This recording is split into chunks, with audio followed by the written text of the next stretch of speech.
Hi everybody, my name is Emily and I'm going to be walking you through an in-depth demo of how you can use InnerOrbit. So first, I would like to start us off with how you can navigate our site in order to find phenomena. So on InnerOrbit, we have over 1,000 different novel phenomena that all of our questions are tied to. There's a couple different ways that you can search for this. First is by searching for keywords or key phrases up here in the search bar. For example, if you want to find phenomena that is tied to a certain standard, let's say MS-11, you can go ahead and type in that performance expectation, and then you will see all of the phenomena tied to that standard. Or if you want to find different phenomena related to photosynthesis, you can go ahead and type that in as well, and then everything aligned to that will pop up too. The other way you can navigate our site is through these tiles down here. So you can click grade or course. You can go ahead and select whatever grade level band. You can select your content area. Then from there, you can select the content within that content area, and then you will see the individual standards underneath there. So once we click into one of those, what we're going to see here is all of the phenomena that we have available for MSPS 1.1. So within this phenomena, our questions are actually tied to every single phenomena.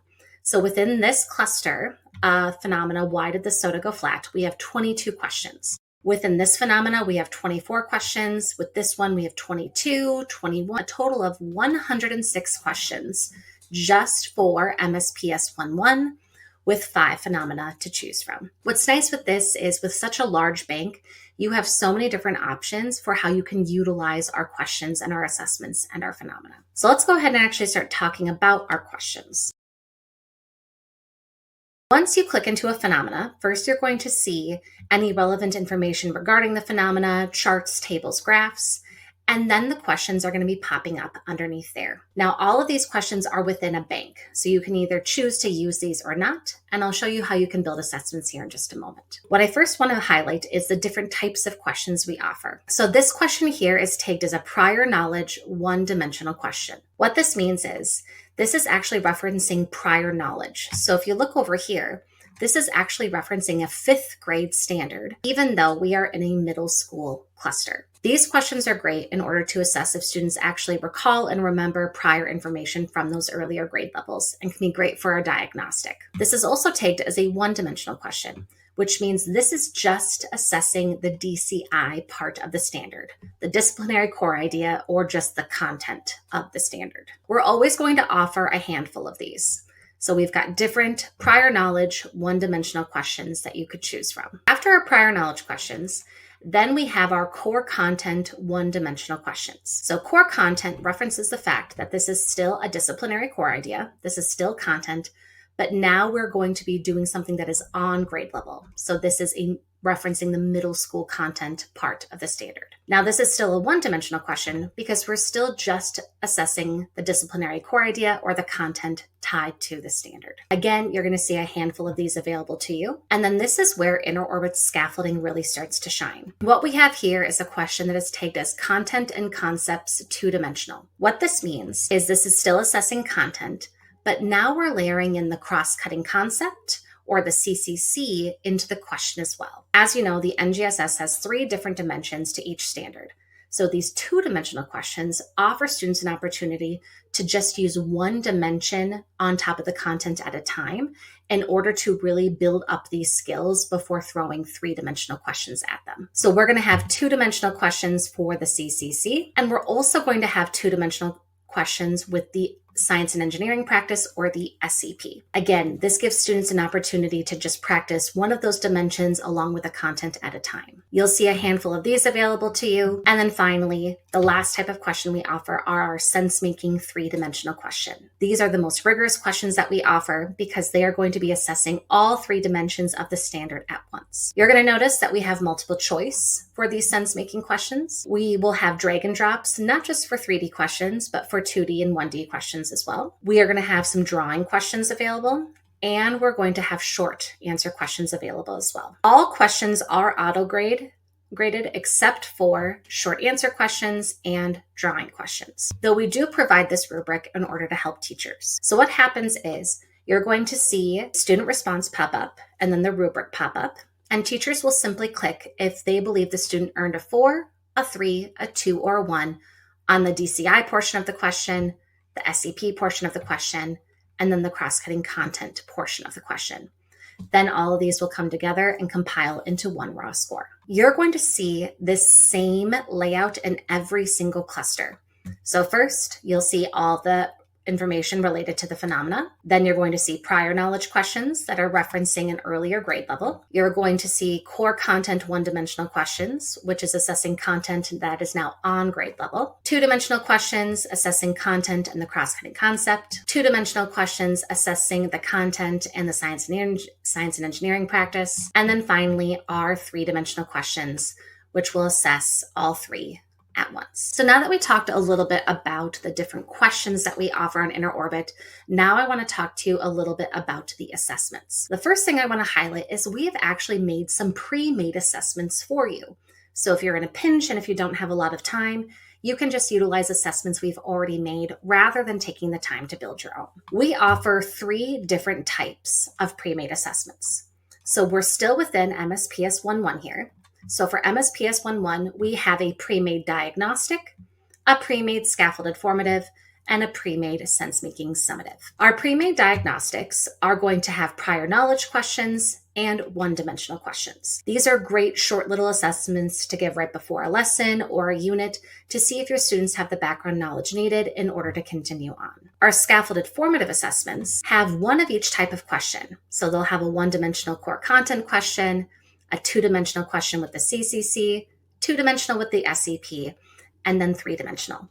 These are great to give partway through instruction in order to see how students are doing with all 3 of the different dimensions and see if you need to pause and offer additional support. And then the last pre-made assessment we offer is our sense-making summative. This is just going to have two-dimensional and three-dimensional questions in it in order to assess mastery of the standard. You will find these pre-made assessments in all of our different standards. So for example, if we went over to MSPS 2.1 instead, you will still see a pre-made diagnostic, sense-making summative, and a scaffolded formative, as well as the bank of all the different phenomena and questions as well. We have also made it a little bit easier to navigate our site if you are using one of our aligned curriculum.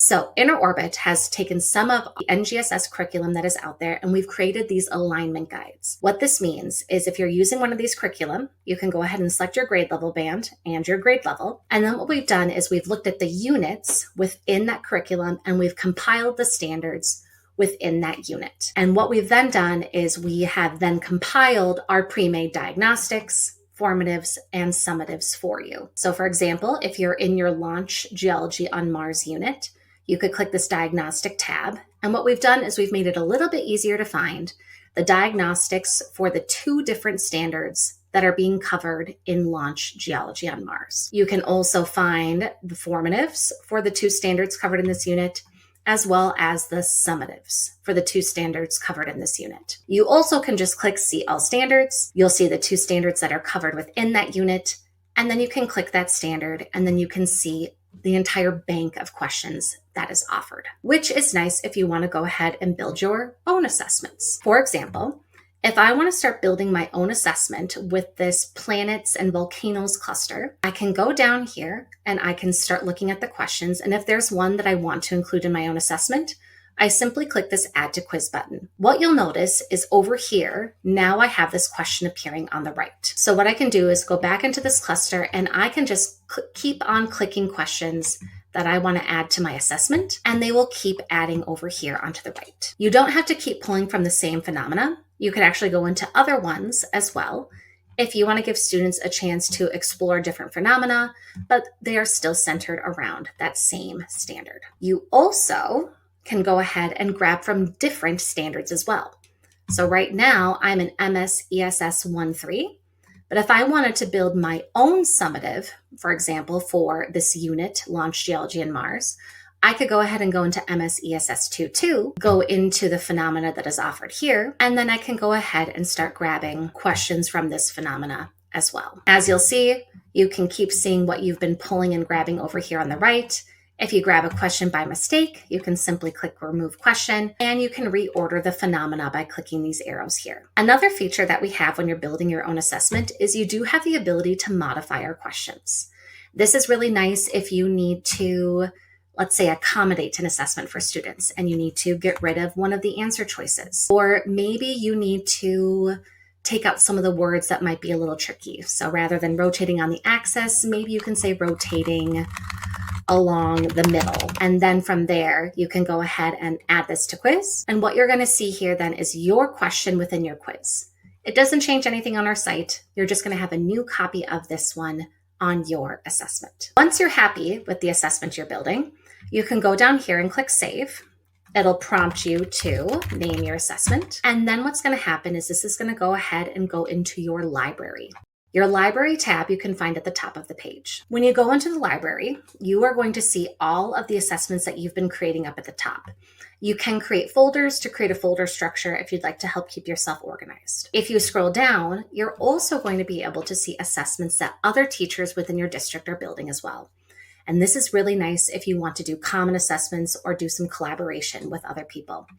For example, if Don Finch made this comparing models exit slip that I want to also assign to my students, so we're giving this common assessment, I simply need to click these 3 buttons here, and I just need to click Assign to Classes. Now we're both giving the same assessment, and now we can both look at the joined compiled data together as a PLC. Now, if you just want to assign an assessment that you built, you can still click the 3 dots and click Assign to Classes, or you can click on the tile itself. When you click on the tile, after your rosters have been set up, you should see them over here. We do roster with Clever, ClassLink, and Google Classroom. Over here, you can also review your assessment and also make any changes that you could have done on the build page here as well. You also have the option to print assessments if needed, and what this is going to look like to students. So when students are taking an assessment on InnerOrbit, they will have their phenomena over here on the left, and they're going to have questions over here on the right. As you click the arrow, it'll go ahead and lead them to different questions. And if there is a different question that ties to a different phenomena, the phenomena will simply change over here on the left. So students don't need to keep track of which assessment or which question goes with which phenomena. We do have an accommodation feature where we can do a text to speech, so it'll read aloud the question for them. And if students have the Google Translate Chrome extension, they can also use that to translate the words on our site into another language as well. So now we've spent some time talking about the phenomena on the site, the different types of questions, different assessments, how to administer them. And now I want to spend some time talking about our data. So when you click the Reports tab up here, the first tab that you're going to go to is our Assignments report. This is where you can click into an assignment that you've given, and you can go ahead and see the average, how many students have completed it. You can see the different averages for your different classes, how students did. And if you scroll all the way to the bottom, you also can see an item analysis, which is really nice to see if there was any particular questions that were tricky for students. What's also nice within this item analysis is you can see which type of question this was. For example, since this has the orange DCI and the green CCC, this was a 2-dimensional question. This question over here has the orange DCI, the green CCC, and the blue SEP, so this was a 3-dimensional question. And you can click here and look back to the phenomena to see what might have been tricky for students in answering that question. The last report I want to highlight for all of you is our dimensions report. This is where you can see what teachers have given what assessments, but if you scroll down, this is where you can see how students are doing on each individual dimension of the standards, the DCI, the SEP, and the CCC. And this data can get really detailed. You can go through and start clicking down and expanding each one of these different drop-down menus to see how students are doing on different grade level band questions, how they're doing on particular standards, and see if there's certain trouble areas or wins or successes that you want to celebrate. You can do the same thing with the SEP. And what's nice about this is you can really get into and say, rather than my students struggle with analyzing and interpreting data, you can figure out what part of analyzing and interpreting data they are truly struggling with. And you can do the same thing with the cross-cutting concepts here as well. When you're looking at this dimensions report, you have the ability to look at this school year or prior school years. You have the ability to select certain assessments within a date range. As a teacher, you have the ability to look at the dimensions report for your entire school, and you have the ability to look at it for your students. You can also search for specific students. As an admin, you have the same capabilities, but you will also have access to all of the schools in your district, all of the teachers in your district, and you'll have access to our district report, where you can actually see how individual school sites are doing in comparison with one another, which is a great way to identify any patterns or trends within your district. Thank you so much for doing this in-depth demo with me. If you've got any questions, please feel free to reach out to anybody at InnerOrbit at any time. You can also use this purple button down here to look for any help articles that we have pre-written. And you can also message somebody on our team and we'll get back to you as soon as we can. Thank you so much and have a great rest of your day.